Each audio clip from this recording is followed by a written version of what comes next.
अस्सलाम वालेकुम, मेरा नाम हिना ज़ाहिद बिज़नेस वाली है। मेरा ताल्लुक़ Rehan AI teaching institute Lahore campus से है। मैं टीचर्स ट्रेनिंग पार्ट का हिस्सा हूँ। आज हमारे साथ इंटरव्यू के लिए मौजूद हैं एक बहुत ही बासलाहियत और मेहनती खातून मिस हिना पेरेंटिंग वाली, जो कि रेहान स्कूल से वाबस्ता हैं। उन्होंने ना सिर्फ तालीम के मैदान में अपनी लगन का सबूत दिया है, बल्कि पेरेंटिंग के काम में भी नुमाया मुकाम हासिल किया है। आइए हम इनसे बात करते हैं और इनके बारे में मज़ीद जानते हैं। अस्सलाम वालेकुम मिस हिना।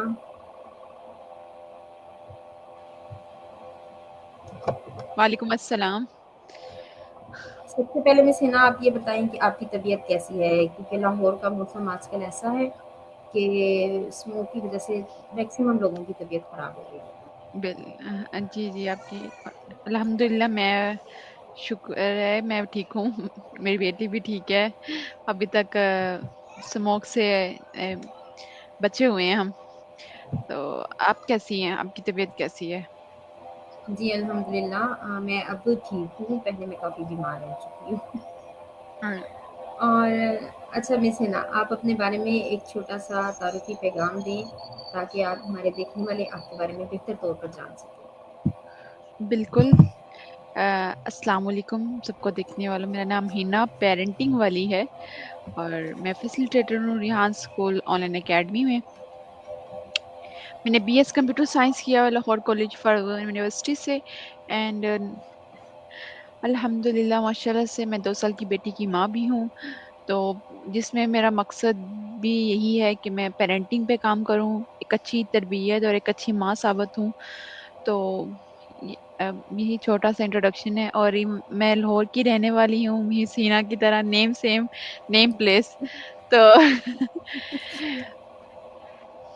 That's it. जी, बिल्कुल। All about me. अच्छा मिस हिना, जो क्वेश्चन मैं आपसे करना चाह रही थी और मुझे लगता है लास्ट टाइम भी मैं नहीं कर पाई थी, आपने अपने नाम के साथ चूज़ किया है पेरेंटिंग वाली, तो इसकी कोई ख़ास वजह और इससे आप क्या लोगों को फ़ायदा देती हैं?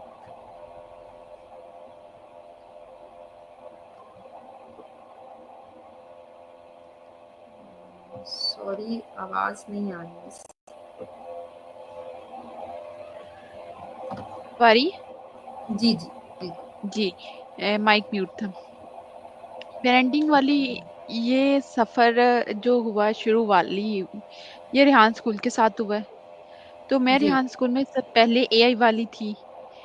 तो एआई वाली इसलिए था क्योंकि मेरी डिग्री कंप्यूटर साइंस की थी। मैंने कहा मुझे शौक भी था ये एआई पे मींस एआई को लर्न करना और मज़ीद सीखना। सेकंड फिर मैं जब जॉइन किया था रेहान स्कूल को तो मेरी बेटी 6 माह की थी। तो जब आप साथ काम करते थे और मैं यहाँ स्कूल का एज़ अ स्टूडेंट जॉइन किया था, फिर वो सारी चीज़ें करना साथ और बेटी को देखना ना वो बड़ा मुश्किल लग रहा था। फिर वहाँ पे वो ये बातें भी घूमती थी ये तो इससे पहले की घूमती थी कि मैंने सोचा हुआ था कि मैंने अपनी बेटी को मोबाइल नहीं देना। तो फिर मुझे मोबाइल देना पड़ता था जब रेहान स्कूल को जॉइन किया। अ, तो 6 माह की तब मुश्किल नहीं हुई, लेकिन जब आहिस्ता-आहिस्ता बड़ी हुई, जैसे कि अभी माशाल्लाह चलने भी लगी है, 2 साल की हो गई है। रेहान स्कूल के साथ सफ़र 1.5 साल का हो तो ये चीज़ ना साथ-साथ महसूस हुई कि माएँ इसी तरह ही बच्चों को इग्नोर करती हैं कि मसरूफ़ियात बढ़ जाने की वज़ह से उन पे तवज्जो नहीं दे पाती। तो मैंने कहा नहीं, मैंने ऐसा नहीं होने देना। मैं एक ज़िम्मेदार माँ बनूँगी, चाहे मुझे रेहान स्कूल छोड़ना पड़ जाए लेकिन मैंने पेरेंटिंग अच्छी करनी। तो लिए फिर मैंने सोचा कि मैं पेरेंटिंग और फिर पेरेंटिंग की इम्पोर्टेंस भी मुझे पता चली तो फिर वो बहुत ज़्यादा थी। तो मैंने फिर इस वजह से अपने साथ के यंग पेरेंट्स के लिए एक इंस्पिरेशन बन सकूं और अपनी बेटी को भी अच्छी तरबियत दे सकूं ताकि उसके रिजल्ट्स आने वाले दिनों में सबके लिए रोल मॉडल हो। हाँ जी, बिल्कुल, ये बात तो आपकी मुझे बहुत अच्छी लगी है कि आपने अपनी बेटी के लिए इतना बोल्ड स्टेप लिया है और आप उसकी तरबियत बहुत अच्छा करना चाहती हैं।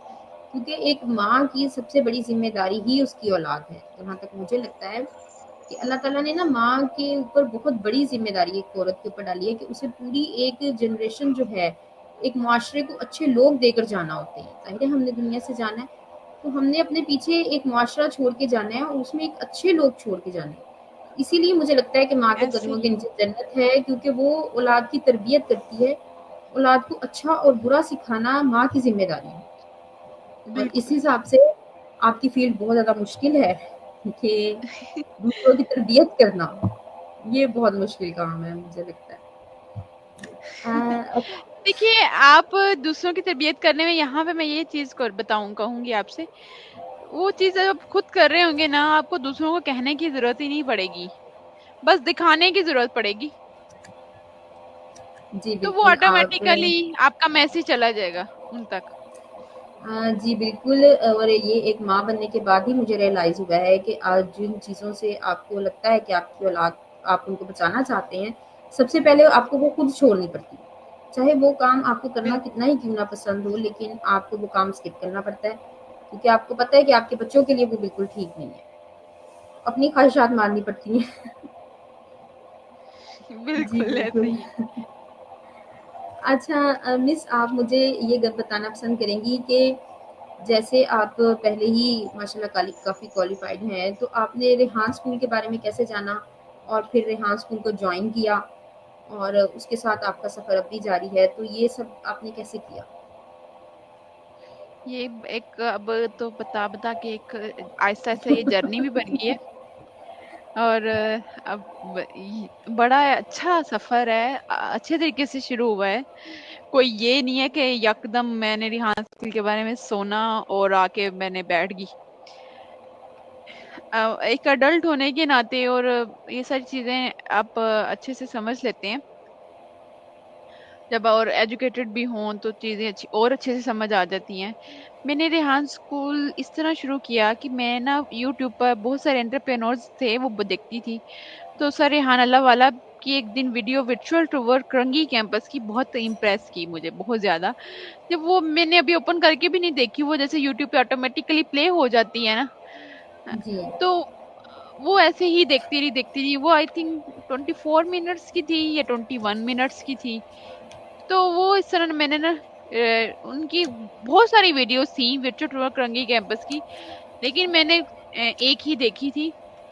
तो वो उसमें एनवायरनमेंट मुझे बड़ा अच्छा लगा। मैंने कहा ये जो स्कूल्स में इन्होंने एनवायरनमेंट रखा है ना, वो बहुत ज़बरदस्त है, क्योंकि नॉर्मल में हम स्कूल क्या होते हैं, मैंने वहीं पे स्टॉप करके सोचा भी कि मैंने कहा नॉर्मल स्कूल में ना ऑरेंज डे मनाना हो तो टीचर्स को इतना वो खपना पड़ता है, ऑरेंज सारे उनके कार्ड्स बनाने पड़ते हैं, ऑरेंज क्लासरूम को डेकोरेट करना पड़ता है। तो मैंने कहा इन्होंने एक ही दफ़ा में सारी चीज़ें सेट कर दी कि हमें हर टाइम पता हो कि हमने क्या करना है, और बच्चों को हर टाइम वो चीज़ नज़र आती रहे। ये नहीं कि ओरिएंट डे सिर्फ उसी दिन के लिए रह जाएगा। और मदर डेज है, पेरेंट जब पीटीएम होती है वो उसी उसके अकॉर्डिंग फिर स्कूल को डेकोरेट किया जाता है। तो ये चीजें ना कितनी देखिए टफ होती हैं, लेकिन जो इनका एनवायरनमेंट था वो बहुत ज्यादा इम्प्रेसिव था। बहुत हर दीवार पे ये आपको याद दिलाती है कि हमने जिंदगी में क्या करना है, अ, रोजाना क्या करना है, और जो कर चुके हैं उन वो कौन है, उनके क्या नाम है, वो क्या कर चुके हैं, वो सारी चीजें देखें वहां पे। जब आप करंगी आप भी, मैं कहती हूँ विजिट जरूर की, उनका वीडियो है, मैं आपको साथ लिंक भी शेयर कर दूंगी। तो वो बहुत अच्छी है। तो फिर लास्ट में ये चीज जाके पता चली कि यहाँ पे ना बुक्स नहीं पढ़ाई जाती, यहाँ पे लैपटॉप पे काम करवाया जाता है। जी बिल्कुल। हाइलाइट्स में तो ये चीज वाजिया हो गई थी, लेकिन वो जो लास्ट पे डिटेल बताई, फिर लास्ट पे सरहाने का ये चीज है, हम रेहान स्कूल में करवाते हैं, बुक्स नहीं यहाँ पे होती, टोटली आपका सिलेबस लैपटॉप पर है, तो मुझे और ज्यादा खुशी हुई। तो मैंने बहुत चीज ना देखती मैं नाहिल रिमोट जो वाली थी उनको भी मैं देखती थी, वो कॉलोनी से बातें करती थी। वो एक बड़ा अच्छा क्या टूल है जिसके साथ आप जी। टूटी फूटी क्या कुछ भी उसके साथ बोल सकते हैं, आगे से आपको डांट नहीं पड़ेगी, आगे से आपको ये सुनने को नहीं मिलेगा ये क्या बोल रही हो, ये क्या तुम सोच रही हो। तो वो चीज बड़ा ना एक रिलैक्सेशन थी। मैंने कहा ये इस तरह ही स्टूडेंट्स को फ्री हैंड देना चाहिए। तो बस इसी तरह मैंने ना फिर एक दिन सोचा कि मैं भी यहाँ पे स्टूडेंट बन के जाती हूँ, मैंने भी भूल जाना है कि बीएस कंप्यूटर साइंस किया हुआ है। तो मैंने सर फिर करंगी कैंपस में वो क्या रिसेप्शन में कॉल की, फिर मुझे सर दौलत का नंबर दिया, फिर सर दौलत से रब्ता किया, और एडमिशन लेते वक्त उन्होंने मुझसे वीडियो कॉल पे पूछा। मैं ये चीज पे बड़ा ज्यादा हुई, लेकिन मैंने इनकार नहीं किया, हैरान हुई थी। वो कह रहे थे वीडियो कॉल करे मुझे। मैंने फिर वीडियो कॉल की उनको, उन्होंने पहले पूछा जी, क्या वीडियो कॉल पे बात कर सकती है, मैंने कहा जी कर सकती हूँ, मैंने जल्दी से मास्क लिया और कॉल कर दी। जी तो बिल्कुल, ये पहले परमिशन लेते हैं हाँ जी, कि आप कैमरा फेस कर सकते हैं। बिल्कुल। तो इस तरह फिर रेहान स्कूल के साथ मैं कनेक्ट हुई और रेहान स्कूल के साथ सफर शुरू हुआ, रेहान स्कूल के बारे में पता चला। जी, आपने तो बहुत ज़्यादा सर्च करके फिर ही रेहान स्कूल के बारे में जाना है और इसीलिए आप हाँ, इसके साथ बहुत ज़्यादा अटैच हैं। अभी तक अटैच हूँ शायद जी। जो आते हैं 1-2 दिन देख के सर रेहान को, तो मैं कहती हूँ वो लंबे अरसे तक नहीं चल सकते, क्योंकि आपको उनके बारे में, वो बड़े हटके इंसान है, आम इंसानों की तरह, आम लीडर्स की तरह नहीं है। जी बिल्कुल, जो दूसरों के फ़ायदे के लिए काम करता है वो आम इंसान हो भी नहीं सकता और वो भी आजकल के बिल्कुल, दौर में जहाँ आजकल पे के दौर सबको अपना मुफाद अज़ीज़ है। बिल्कुल आप सही कह रही हैं। अच्छा, आपने इस प्रोग्राम में शामिल होने के बाद सबसे अहम सबक जो आपको लगता है आपने अब तक सीखा है? इसमें शामिल होने के बाद ना, यकीन करें, खुद को मैनेज करना ही सीखा है और कुछ नहीं। लेकिन वो भी अभी तक फिर भी नहीं मैनेज हो सका, लेकिन मैनेज करना ही सीख रही हूँ। डेली सिचुएशन ऐसी हैं कि आपको उसके अकॉर्डिंग चलना पड़ता है। जी। तो कभी पास हो जाते हैं, कभी फेल हो जाते हैं, इस तरह ये रूटीन चल रही है। अदरवाइज मैंने जो स्किल्स में कह लें, कॉन्फिडेंस सबसे पहली बात है सीखा है। आपको कुछ आता है या नहीं आता ना, कॉन्फिडेंस से आपने कैसे बात करनी है। और मैंने पहले स्टूडेंट्स को एज अ स्टूडेंट ज्वाइन किया, फिर एज असिस्टेंट, फिर फैसिलिटेटर, और अब फैसिलिटेटर में बच्चों को पढ़ाने के साथ साथ मैं अडल्ट्स को भी ट्रेन कर रही हूँ, AI teacher training as a lead facilitator वहां पे हायर हूँ। तो मुझे ये बड़ी फखर की बात है कि मैं हर स्टेप से ग्रो हो रही हूँ, ना कि पीछे जा रही हूँ।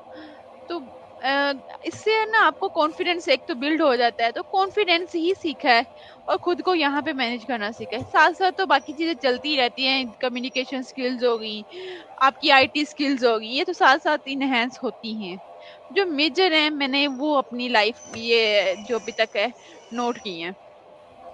जी बिल्कुल, इस फ़ील्ड में मुझे भी जहाँ तक लगा है ना कि कॉन्फिडेंस डेवलप किया जाता है क्योंकि स्टार्टअप में ना किसी से बात करते हुए और स्पेशली इंटरव्यू बिल्कुल, करते हुए बहुत हेजिटेशन फ़ील होती थी। हम क्या बिल्कुल, पूछेंगे, हम उनके बारे में जानते नहीं हैं।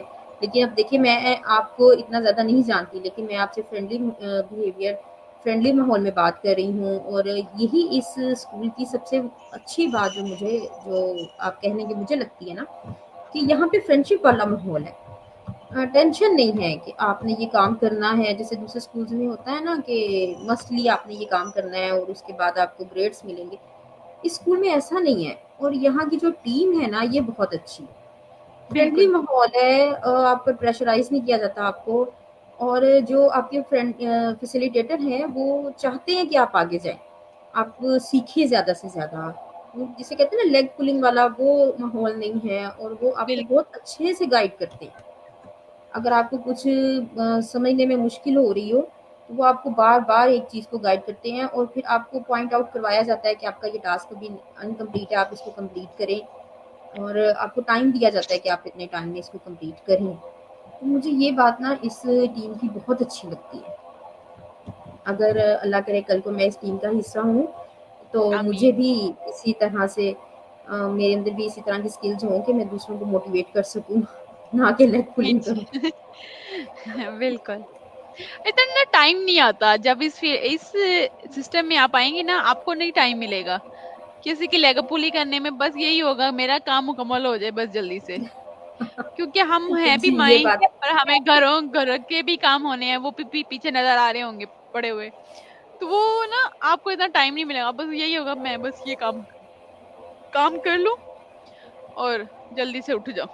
आप ना पॉज़िटिव माइंडेड हो जाते हो। मुझे लगता है कि हाँ रेहान जी, स्कूल जॉइन करने पॉजिटिव के भी हो बाद ना जाते हैं। आप ना बिल्कुल ये पॉज़िटिव तो हो बात ठीक है। जाते हो।